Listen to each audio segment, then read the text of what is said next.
Hermano, cada canción, la letra tenía un mensaje muy especial de esta mañana. Gracias. Amén. Estamos cantando sus promesas. Amén. Hermano, vamos a seguir en Hebreos. Y vamos a seguir en Hebreos capítulo 2. En la pantalla van a mirar los versículos que voy a usar, del 5 al 18, que sería todo el resto del capítulo, donde nos quedamos la semana pasada.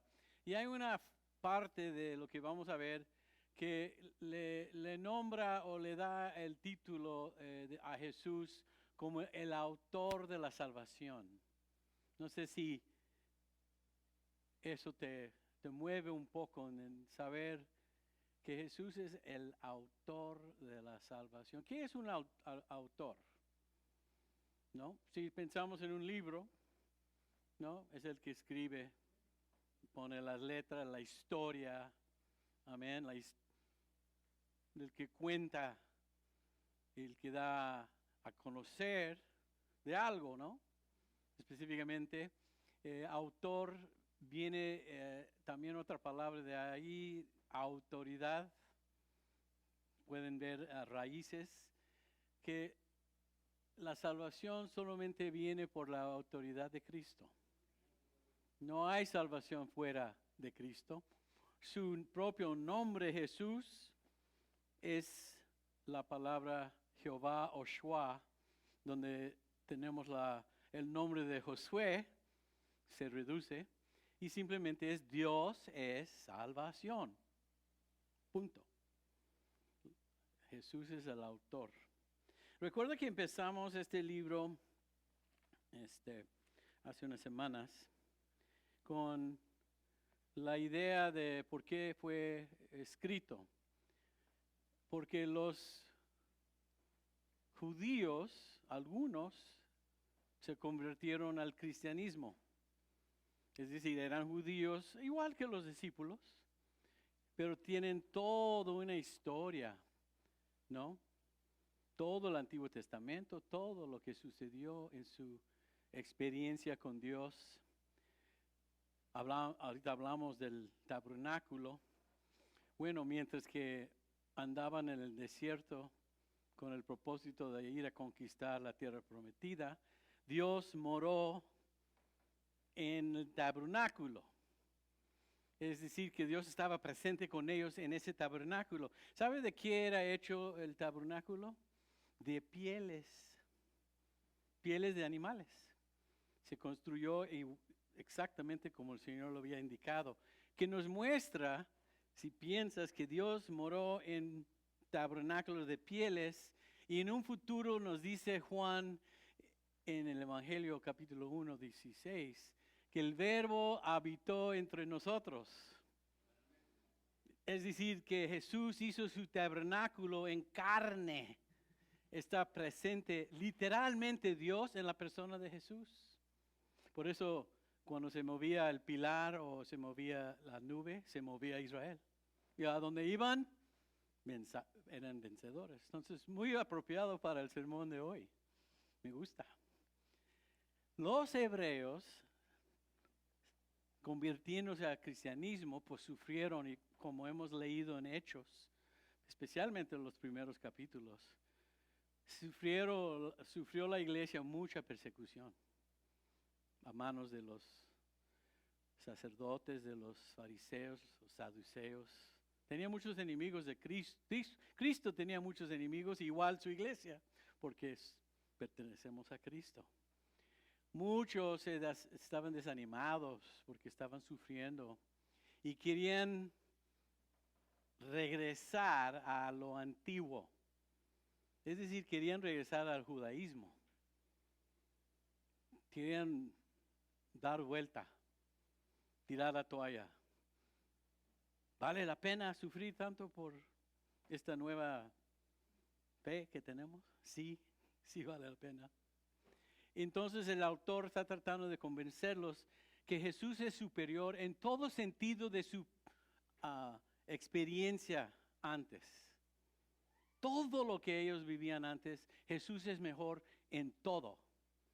Y en este capítulo, la parte de capítulo 1 y 2, habla mucho de los ángeles y nos hacemos la pregunta, ¿por qué habla tanto de ángeles? Porque los ángeles tenían mucho que ver en la historia y la experiencia de Israel. El mismo Abraham fue visitado por ángeles. Sabemos que Daniel en su libro nos escribe de que ayunó 21 días buscando la respuesta de Dios sobre qué iba a pasar con el futuro de Israel, porque ya habían estado ahí 70 años y tuvo que esperar 21 días mientras que luchaban el ángel Miguel contra el príncipe de Persia, que no era un hombre, era un demonio. Se tardó 21 días. Sabemos en el Nuevo Testamento que el anuncio del nacimiento de Cristo fue dada por ángeles. Entonces tiene una historia y los ángeles son ministros, ¿no? Que nos sirven las necesidades del pueblo según los propósitos de Dios. Entonces tienen una conexión bien fuerte y como que no solamente les extrañaban los olores, el incienso, las trompetas que apenas escuchábamos, ahí todavía estaba el templo y los sacrificios y pues les jalaba para volver, porque estaban sufriendo. Y el autor está diciendo, no. Jesús es preeminente. Jesús es superior aún a los ángeles. Y de eso vamos a ver hoy. Hoy no voy a tener el texto acá en la pantalla. Voy a cambiar las cosas un poco. Todos deben tener una Biblia. ¿Okay?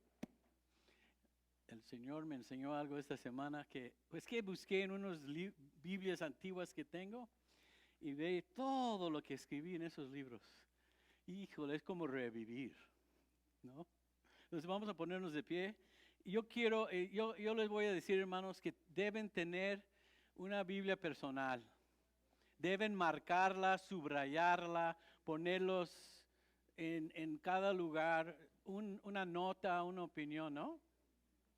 Entonces, mira, todos los que me conocen, que saben que a mí me gusta mucho la tecnología. Híjole, hasta tengo tecnología vieja en una caja, tanto me gusta. Pero no puedes, es difícil. A ver, ¿puedes hacer esto, hermanos, con tu tableta? No. No puedes. Un libro. Entonces les voy a animar a lo que dice aquí. Es tener su propia Biblia en mano y vamos a leer del 5. Solamente voy a leer los primeros versículos y después a ver dónde nos lleva. Ahí en mi Biblia dice el autor de la salvación, pues de dónde viene el título. Versículo 5, Hebreos 2. ¿Ya lo tienen, hermanos? Pueden poner ahí la fecha donde lo predicamos para que después puedas recordar, ese día es cuando lo escuchamos. Ok, Dios no puso el mundo venidero del cual estamos hablando bajo la autoridad de los ángeles, como alguien testificó en cierto lugar. ¿Qué es el hombre para que te acuerdes de él? ¿O el hijo del hombre para que lo tengas en cuenta? Lo hiciste un poco menor que los ángeles, lo coronaste de gloria y de honra y le pusiste sobre las obras de tus manos. Todo lo sujetaste debajo de sus pies. Así que, si Dios puso todas las cosas debajo de sus pies, entonces no dejó nada que no esté sujeto a Él. Sin embargo, todavía no vemos que todas las cosas le estén sujetas. Lo que sí vemos es que Jesús, que fue hecho un poco menor que los ángeles, está coronado de gloria y de honra a causa de la muerte que sufrió. Dios en su bondad quiso que Jesús experimentara, o podemos poner la palabra ahí, probara la muerte para el bien de todos. Vamos a ir nada más hasta ahí. Yo creo que tal vez voy a ir más lejos, pero vamos a empezar con eso. ¿Oramos, hermanos? Señor, gracias por tu palabra. Gracias, Señor, porque nos quieres enseñar algo nuevo. ¿Quieres que la fe crezca? Para ponerlo en práctica, Señor, acá fuera de estas puertas, en un mundo que no te conoce, Señor. Tienes para nosotros mucho que compartir, Señor, y espero, Señor, en esta mañana, con la ayuda del Espíritu Santo, que tú hagas tu obra aquí. Gracias, Señor, porque tenemos tu presencia como lo has prometido, tenemos tu ayuda, y entonces, Señor, en ti confiamos. Y te damos todo y ponemos todo en tus manos en el nombre de Cristo Jesús. Amén y amén. Pueden tomar asiento, hermanos. Entonces, hermanos, la primera parte del 5 dice que Dios no puso el mundo venidero del cual estamos hablando bajo la autoridad de los ángeles. Es decir, ¿cuál de los ángeles estará a cargo del mundo venidero, hermanos? Ninguno. ¿No? Primera de Corintios 6:3 nos dice que tú y yo vamos a juzgar a los ángeles. Entonces, ¿quién va a controlar el futuro? ¿Quién va a manejar el futuro? Jesús. Aunque Él fue hecho en su encarnación un poco bajo de los ángeles.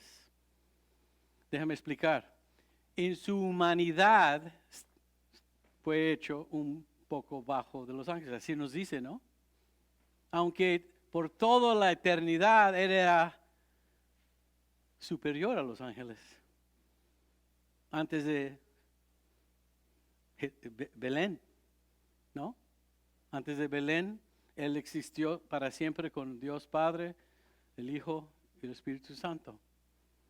Pero por un momentito bajó, se despojó por alguna razón para hacerse carne, para que pudiera morir como hombre por los hombres. Pero es el hombre perfecto, el que nunca tuvo pecado ni mancha. Imagínate, y ahí es donde estábamos hablando antes, que Él mismo tomó una posición más bajo que los ángeles que antes lo servían y lo adoraban. ¿Te das cuenta de lo que estaba dispuesto a hacer para alcanzarnos? Pero es por un momento nada más, porque sabemos que después de su muerte, después de los 3 días en el sepulcro, después de eso resucitó y después de unos 40 días andando otra vez y haciendo los últimos órdenes con sus discípulos, ascendió y está sentado a la diestra del Padre y lo estamos esperando una segunda vez. Por un ratito se bajó. ¿Por qué? ¿Para qué? Lo vamos a ver aquí en este momento. Entonces, aquí vemos lo que dice el autor, que Dios no puso el mundo venidero del cual estamos hablando bajo la autoridad de los ángeles. El 6 dice, como alguien testificó en cierto lugar. Está hablando de David en el Salmo 8. Si quieren poner ahí en sus notas, Salmo 8, lean ese capítulo. Voy a decir un poco de ese capítulo, pero es sumamente importante porque el autor aquí cita lo que dijo David en Salmo 8. ¿Y qué es lo que dijo? Dijo, ¿qué es el hombre para que te acuerdes de él? O el hijo del hombre para que lo tengas en cuenta. ¿Qué somos nosotros para que Dios nos visitara? De repente nos damos cuenta de qué gran salvación tenemos, lo que vimos en el versículo 2 de este mismo capítulo. ¿Cómo vamos a ignorar tan grande salvación? Una salvación en donde nuestro Dios se hizo hombre, se despojó, se bajó, se reduce para alcanzarnos, porque si no hubiera hecho eso, jamás lo podemos alcanzar a Él. Se agachó. En estos días ya casi a los 64, y yo no me quiero agachar. Existe el peligro que no me voy a levantar. Que la rodilla esta que tengo yo. Jesús extendió la mano en persona, se agacha en su misericordia y su gracia y su amor para alcanzar al hombre, porque no vino para ser servido, pero vino para buscar lo que había perdido. Si Dios no se agacha, si no nos alcanza donde estábamos, estamos eternamente perdidos. Entonces se bajó, se puso en una posición bajo los ángeles. Recuerdan que había una vez que los fariseos estaban discutiendo y los sacerdotes con Cristo sobre quién era su padre. Y él les dijo, tu padre es el diablo. ¿Me recuerda? Tan directo lo dijo el Señor. Y ella como que y después les dice que él había mirado a Satanás caer del cielo como un relámpago. ¿Cómo es que Jesús lo vio? A Satanás, a Lucifer, ¿cómo es que lo vio caer del cielo como un rayo? ¿Por qué él lo hizo? Es el que lo botó del cielo. Hablando de vencedor, lo que cantamos hoy, es el mismo Lucifer en su rebelión y con todos los ángeles que cayeron, el Señor Jesús mismo los sacó de ahí. Entonces él está refiriéndose a su pasado, pero se puso bajo en posición de los ángeles. Y nos tenemos que hacer la pregunta, ¿por qué? Y David canta, y en su salmo habla de eso ahí, donde, y si lo leen, dice, cuando contemplo el sol, tu luna, tus estrellas y las obras de tus dedos, ¿qué es el hombre para que te acuerdes de él? Quizás en el campo una tarde David, cuando era joven, cuidaba ahí sus ovejas, se miraba hacia arriba al cielo y miraba ahí el sol y las estrellas y se daba cuenta qué pequeño era para que Dios lo visitara. Oye, hermanos, ¿nunca han ido al Gran Cañón? Si no han ido, ponlo en lo que decimos bucket list. Es que aquí de Rialto no puedes ver todas las estrellas.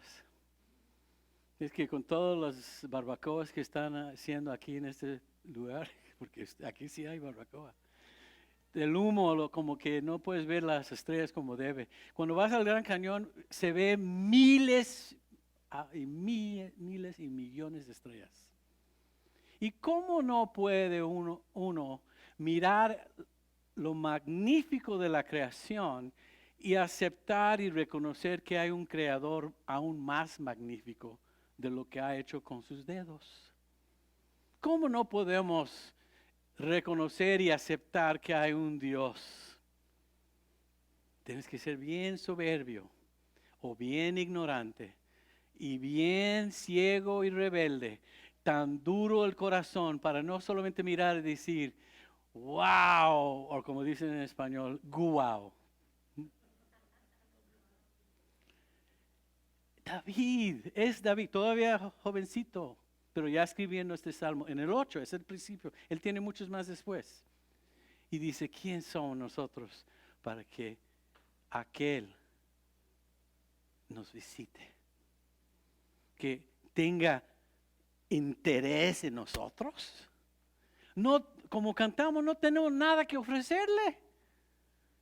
Es Él que ha hecho todo. Todo. Consumado es.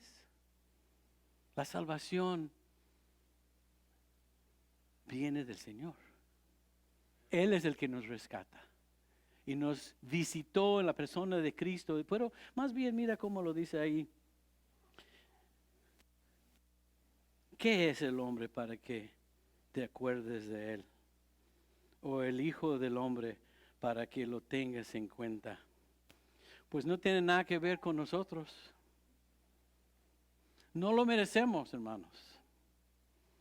No somos dignos. Tiene todo que ver con Él. Es quien es Él. Dios es amor. Y nos dice en Primera de Juan que nosotros lo amamos. ¿Por qué? Porque primero nos amó. Solamente estamos reaccionando. Una vez que entendamos, una vez que miramos qué tan grande es aquel que nos visitó en la persona de Jesús.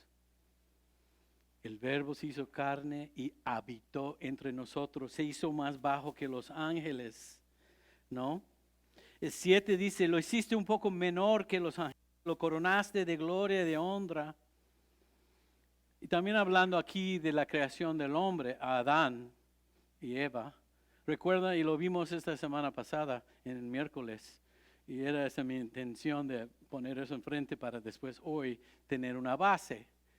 Cuando terminó los 6 días, el sexto día de la creación, el Señor, ¿qué dijo? Que vio que todo era muy bueno y de gran manera.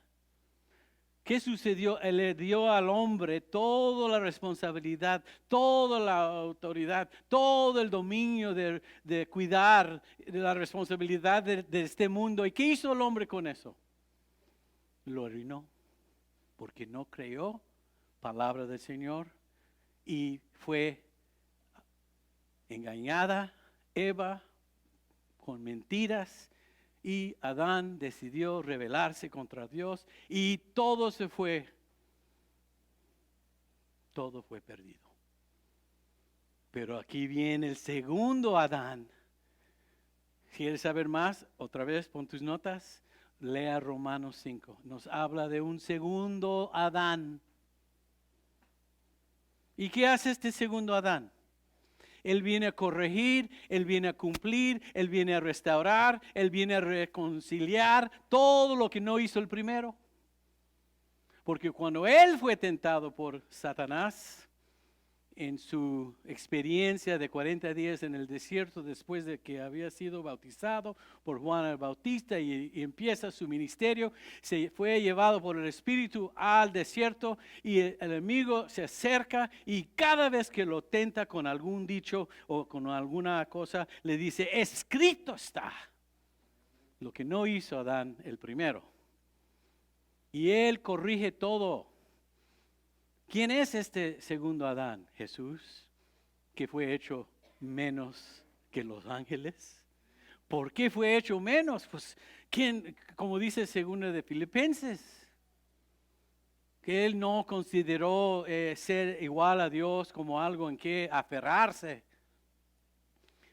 Él soltó sus prioridades y privilegios divinos, es decir, los puso a un lado por un momento y se hizo carne y hueso, igual que nosotros, para poder andar entre nosotros y sufrir lo que nosotros sufrimos, pero no por pecado, no, nunca pecó. Entonces, aquí, en el 7, nos dice y nos habla de eso. Siguiéndole, sabemos que el primer Adán no lo hizo bien. Y por eso hay guerras, por eso hay hambres, violencia, enfermedades. Porque lo que el Señor lo puso en sus manos,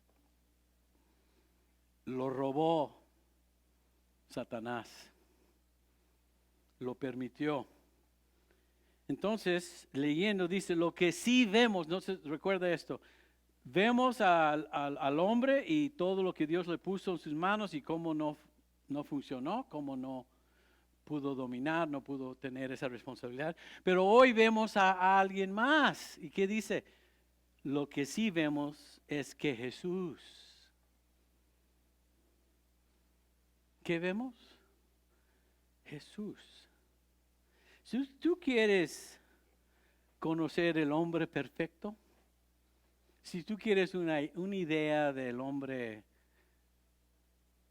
excelente, si quieres ver lo que pudiera haber sido Adán, el primero, tienes que ver a Jesús. Es el modelo, el ejemplo perfecto de lo que Dios quiere de los hombres. No, es que no, me encanta que lo que sí vemos es que Jesús, que fue hecho un poco menor que los ángeles, está coronado de gloria y de honra por la resurrección. A causa de la muerte que sufrió, Dios en su bondad quiso que Jesús experimentara la muerte para el bien de todos. Es decir, Dios quiso que Jesús sufriera la muerte o probara la muerte para todos nosotros, para el bien de todos nosotros. ¿No? Es a través de la gloria, la gracia de Dios que Jesús probó la muerte por todos nosotros. Porque ¿cuál es el penal del pecado? No hay salida, hermanos. No podemos escapar sin Jesús. Por eso lo dice, lo repito y lo repito, pero como que el Señor me está diciendo, repítelo. ¿Por qué? Porque dice que aquí, ¿cómo escaparemos? El versículo 3 del mismo capítulo, una salvación tan grande. Pues no vamos a escapar sin esa salvación tan grande que vemos en Jesús. Y das cuenta cómo el autor nos jala y no es como que lo que hacen los niños o los padres con los niños. Ay, Ramón, estás más cerca.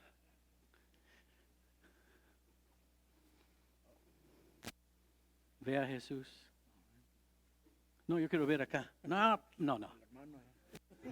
Me le voy a dar una cachetada. Ve a Jesús. ¿No lo hacen con sus hijos? A mí me hicieron así. Aquí me agarraban mis papás. Ve a Jesús. Es que acá, no, ve a Jesús. Es que, no, ve a Jesús. Dice, ay, ¿qué tan sencillo mensaje tienen aquí en esta iglesia? Ajá. Miran a Jesús. Pero no, miran a Jesús. Pero acá dice, leí, escuché, miré, no, ve a Jesús. Pero quiero regresar me encantaba cómo olía el incienso del templo. No, ve a Jesús. Es que tan bonito lo que se vestían ahí los sacerdotes. No, ve a Jesús. No vuelves atrás. Jesús es superior en todo, especialmente en este grupo que les encantaban los ángeles. Y tienen su lugar. Amén. Entonces todos hacemos así. Miran a Jesús. ¿Qué hizo Jesús con la muerte? Aquí dice experimentara, lo experimentó, pero otra palabra, y lo sé por el inglés, otra palabra es lo probó, como de saborear. Lo saboreó. Así se dice, ¿verdad, hermana? Lo saboreó. Ajá. Cayó sobre él todo lo que merecíamos nosotros. La ira de Dios, la condena de Dios, la culpa, el penal, todo cae sobre Jesús, que lo tomó por nosotros. Y esta referencia está interesante, la idea de que lo probó. Se refiere aquí a la posición del copero. ¿Sabes lo que decía el copero? Había uno en la historia de José. Todos los reyes en el Antiguo Testamento, en los días antiguos, cada vez que un rey se le daba algo de beber, su copero tomaba el primer sorbo, así se dice. ¿Y cuál era la razón de eso?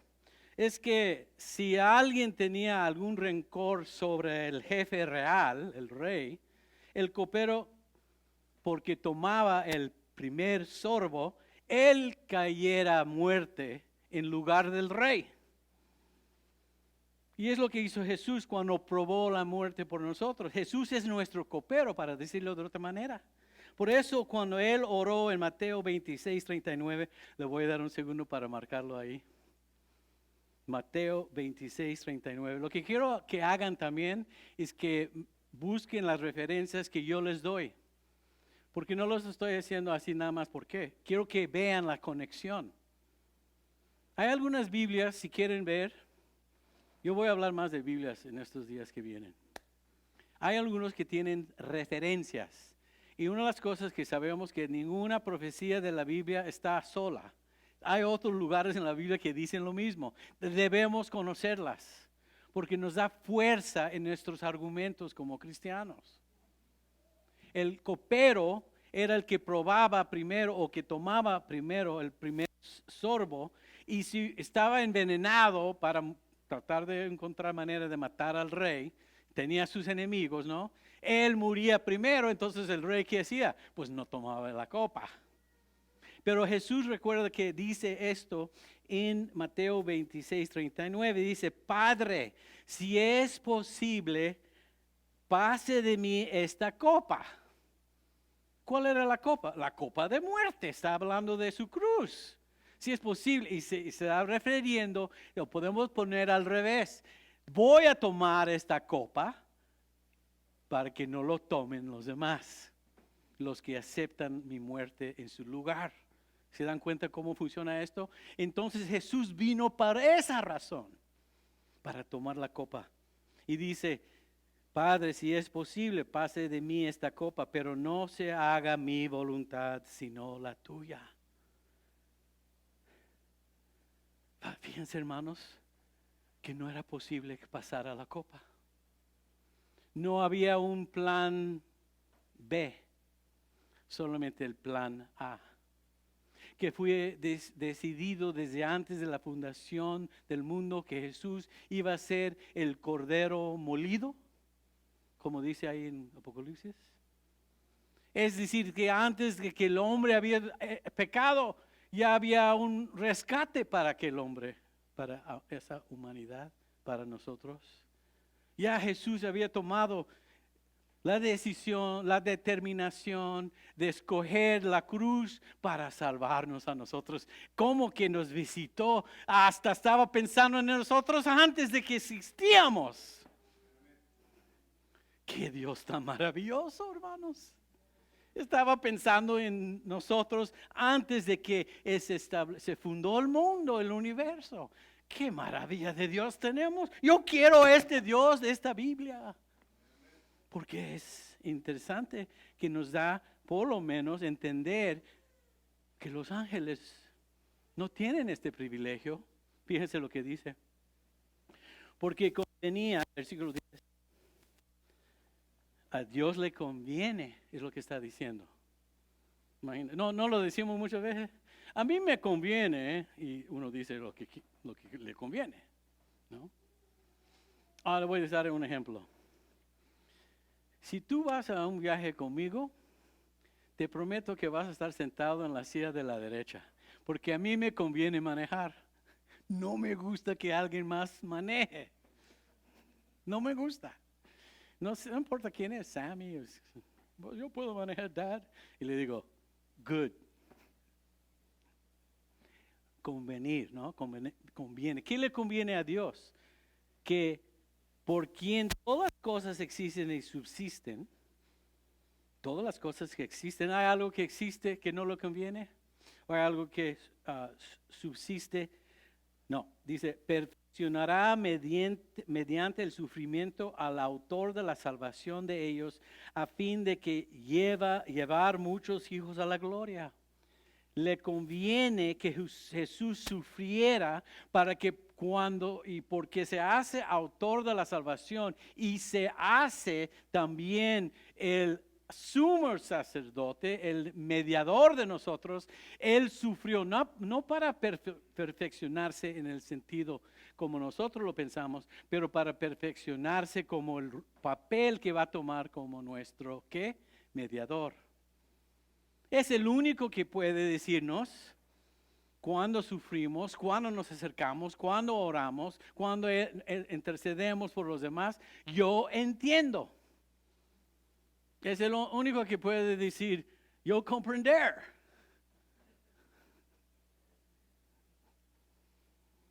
I know.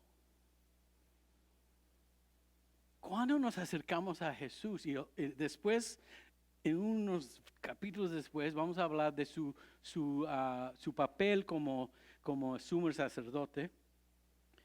Es una de las razones por qué el Señor lo permitió sufrir, para experimentar no solamente la muerte, pero también nuestros sufrimientos. Yo sí me puedo acercar a mi Dios, tú sí te puedes acercar a Dios y decirle, Señor, es esto. Y ahí pones el nombre de tu hijo o tu hija. Oh, Señor, es esto. No sé, te están molestando en el trabajo, amenazando que te van a correr. Tú puedes poner la enfermedad que tengas, la necesidad que requieres, que Dios provee algo. Él lo entiende porque Él lo sufrió, Él lo vivió. Entonces no solamente tenemos un Dios con quien podemos acercarnos, tenemos uno que nos entiende, que tiene comprensión, compasión y comprensión. Es perfecto Jesús en todo lo que hace. ¿Cuántas veces decimos a alguien, y siempre nos acerca a un amigo, y qué bueno que los tenemos? El otro día vino mi amigo Juan, y nosotros estamos así. En el trabajo los dos tenemos esa misma experiencia. Entonces de vez en cuando aparezco en su salón. Juan, no lo vas a creer. Y le platico algo del día. Y él no dice, híjole, no lo vas a creer, Robert. Hoy vamos a hablar sobre algo del Señor, ¿no? Nos comprendemos porque estamos viviendo lo mismo. Dios nos comprende porque vivió lo mismo en Cristo. Él se hizo hombre y comprende. Por eso es, como dice el versículo 10, autor de la salvación. No es un fraude. No es uno que dice, y no te entiende nada. Tal vez para respetarte te dice que sí, pero no. Otras veces que alguien me dice, yo te entiendo y tú sabes que no. Pero quieren ser respetuosos. Sí, te comprendo. Y está mirando su reloj. Jesús es superior en todo sentido. Entonces, porque el versículo 11, ya voy a correr rápido porque ya se nos acerca el tiempo. Después me los van a cobrar y pues, hermanos, pues, porque el mismo origen tienen el que santifica y los que son santificados. Nosotros tenemos el mismo origen. El que santifica es Jesús, es el que nos apartó. ¿Y qué tenemos? ¿Qué mismo origen tenemos? Tenemos el mismo Padre Celestial. Somos hijos adoptados, tenemos el mismo Padre Celestial. Y Él dice, por eso no se avergüenza de llamarlos hermanos. Qué bonito se siente cuando uno dice hermano, ¿no? ¿No, hermano Jesús? ¿Nos identificamos como familia? Hermano Raúl. No sé, pero para mí todavía se siente mejor en inglés. Hey, bro. Me gusta más en inglés. Brother. Cuando me dicen brother, yo me pongo, yo soy. Somos familia. Todos. Y dice, Él nos apartó. Porque el mismo origen tienen el que santifica. ¿Quién es el que santifica? El Señor es el que aparta a los que son santificados, es decir, apartados. Por eso no se avergüenza de llamarlos hermanos. Cuando dice, anunciaré tu nombre a mis hermanos y en medio de la congregación te alabaré. Es decir, que Jesús se identifica con nosotros. ¿Quién se identifica con nosotros? Jesús. No usan como si fuera una ventaja el nombre de alguien importante para decirle a alguien, pues yo conozco fulano de tal. Y de repente uno se dice, oh, ok. Pues el Señor se identifica así de nosotros y no se avergüenza de nosotros. ¿Sabes de una de las cosas que el Señor nos regala en la salvación? Ya no hay pena por el pasado. Ya no hay condena por lo que hicimos antes. Qué pena, dice uno, comportamiento de alguien tal vez. Híjole, qué vergüenza, esos son mis hijos.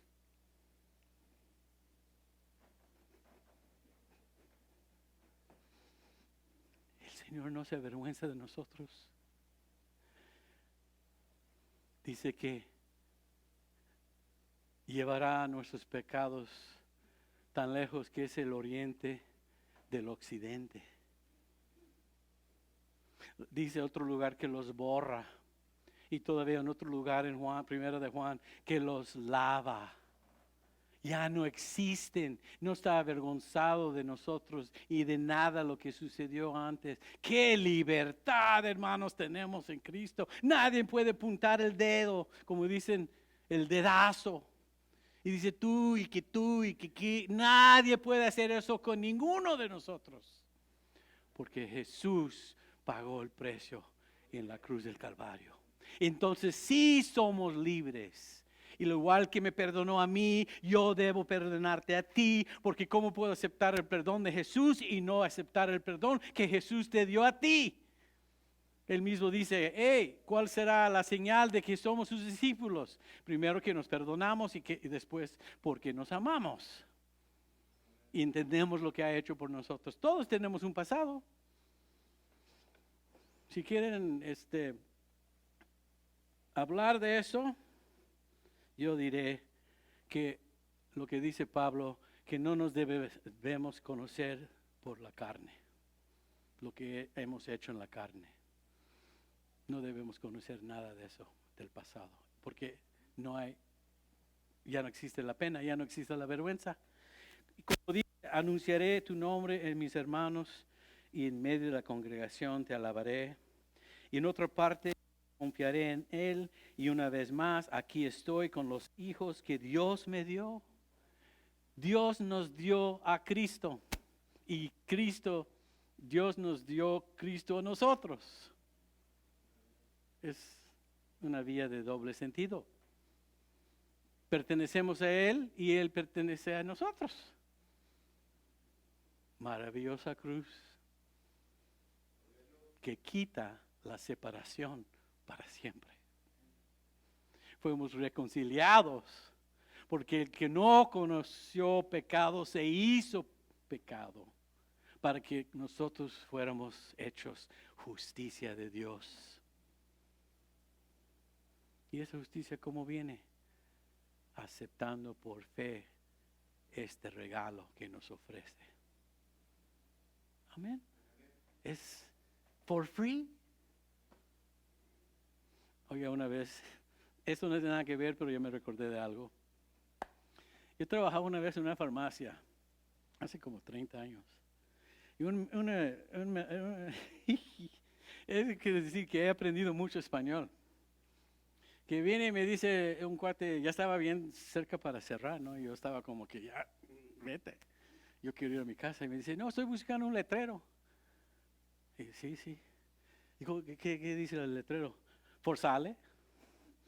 ¿Qué forzale? ¿Qué es forzale?